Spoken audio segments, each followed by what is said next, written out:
Good morning, everyone. I am Radha. I am a student of class 10th of Genetic Public School.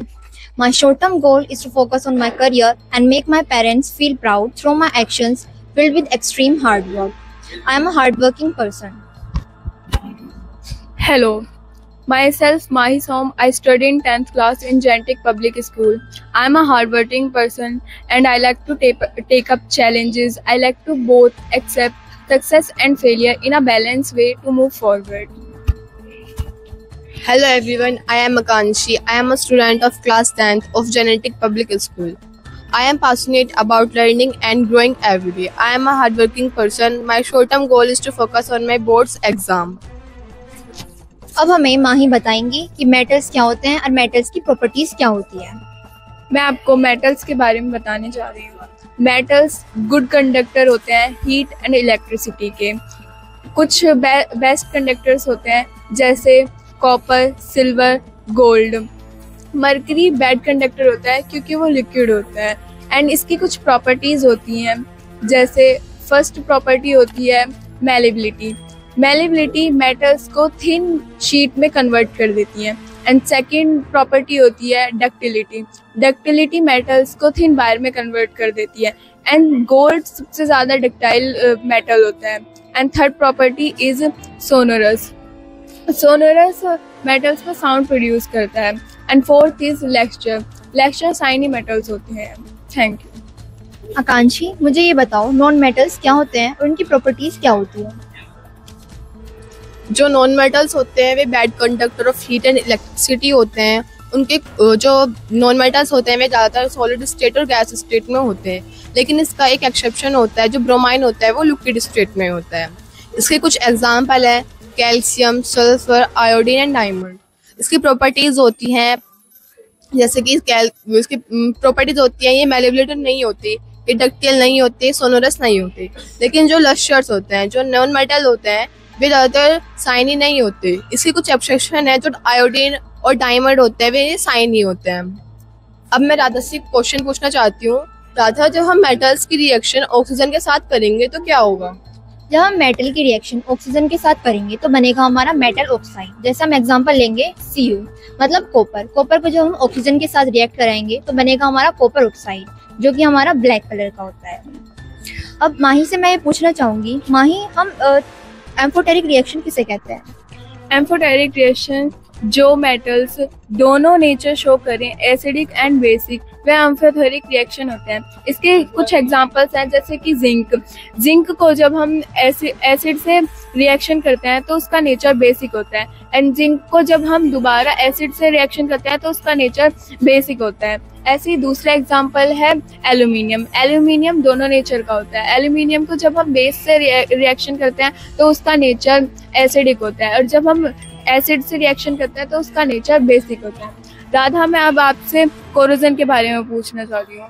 Corrosion एक ऐसी property होती है जब metal oxygen और air में react करता है तो उसके ऊपर एक थिन लेयर बनती है जिससे वो कोरोड हो जाता है।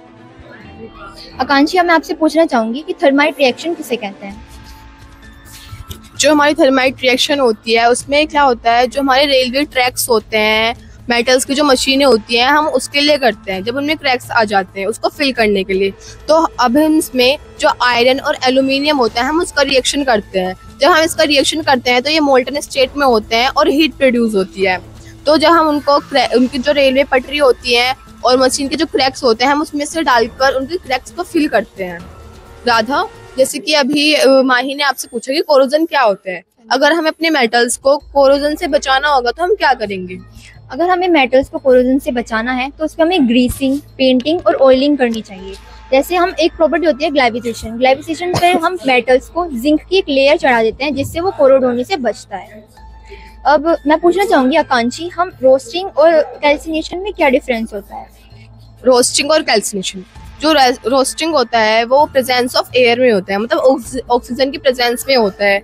हम मेटल्स को उसकी जो बॉइलिंग पॉइंट होता है उससे भी ज़्यादा हाई टेम्परेचर पर उसको बॉईल करते हैं। और जो कैल्सिनेशन होता है वो एब्सेंस ऑफ एयर में होता है। जो उसका बॉइलिंग पॉइंट होता है मेटल्स का, हम उससे उसको कम बॉईल करते हैं। माही, आप मुझे बताओ मेटल्स कौन कौन से सब्सटेंस होते हैं, इनमें कौन कौन होते हैं?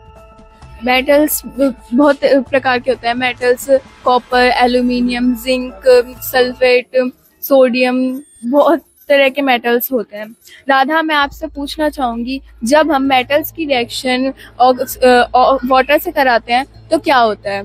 जब हम मेटल की रिएक्शन वाटर से कराते हैं तो हमारा मेटल ऑक्साइड और hydrogen gas metal hydrogen oxide और हाइड्रोजन गैस रिलीज होती है। जैसे कि हम लेंगे सोडियम और वाटर की रिएक्शन कराएंगे तो sodium oxide, sodium hydrogen oxide और ऑक्सीजन गैस और हाइड्रोजन गैस रिलीज होगी। आकांक्षी, मैं आपसे पूछना चाहूंगी कि कैल्सिनेशन किसे कहते हैं?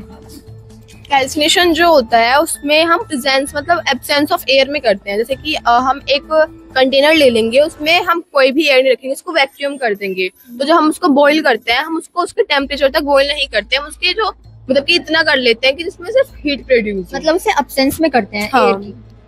मैं अब राधा आपसे क्वेश्चन पूछना चाहती हूँ कि जो हमारा जो एक्वा रीज़ा सॉल्यूशन होता है हम वो कैसे बनाते हैं? एक्वा रीजा एक हमारा कंसंट्रेटेड सॉल्यूशन होता है। इसका रेशियो 3:1 होता है। इसमें हमारे 2 एसिड्स होते हैं, HCl एसिड और नाइट्रिक एसिड। ये एक ऐसा एसिड होता है जो नॉन मेटल्स को डिसॉल्व कर देता है, मतलब ये हमारा गोल्ड को डिसॉल्व कर देता है पूरा। माही, अब आप मुझे ये बताओ कि जेनेटिक पब्लिक स्कूल आपको कैसे मोटिवेट करता है? जो सुबह पोडियम सेशन होता है, मैं उससे बहुत इंस्पायर हूँ। जो सोनू सर, अमरीश सर हमें मोटिवेशनल स्पीच देते हैं, मैं उससे बहुत ज़्यादा इंस्पायर हूँ और मैं कोशिश करती हूँ कि मैं अपनी लाइफ में कुछ बड़ा अचीव करूँ। और अमरीश सर मेरे गोल, अमरीश सर ऐसे एक्सप्लेन करते हैं चीज़ों को कि हर चीज़ बहुत ही अच्छे से समझ आती है।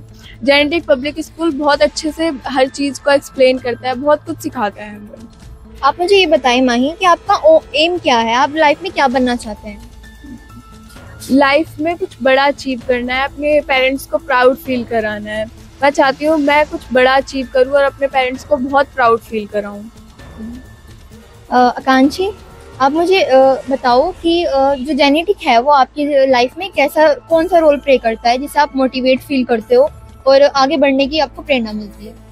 जो जेनेटिक पब्लिक स्कूल है उससे बचपन से पढ़ती आ रही हूँ, तो मुझे लगता है कि जो स्कूल के टीचर्स हैं वे बहुत ज़्यादा काइंडफुल नेचर के होते हैं, हेल्पफुल नेचर के होते हैं। और जो जेनेटिक के जो हम अभी तक जो हमारे सीनियर्स रहे थे उन्होंने भी हमारी बहुत ज़्यादा हेल्प करी थी। जो हमारे कॉन्सेप्ट समझ में नहीं आते थे वो हमें कॉन्सेप्ट समझाते थे। और स्कूल में अगर हम किसी भी टीचर से अपनी लाइफ की सिचुएशन के बारे में पूछते हैं तो वे हमें उसमें भी एडवाइस देते हैं। तो मैं बहुत ज़्यादा मोटिवेटेड होती हूँ और इंस्पायर हूँ।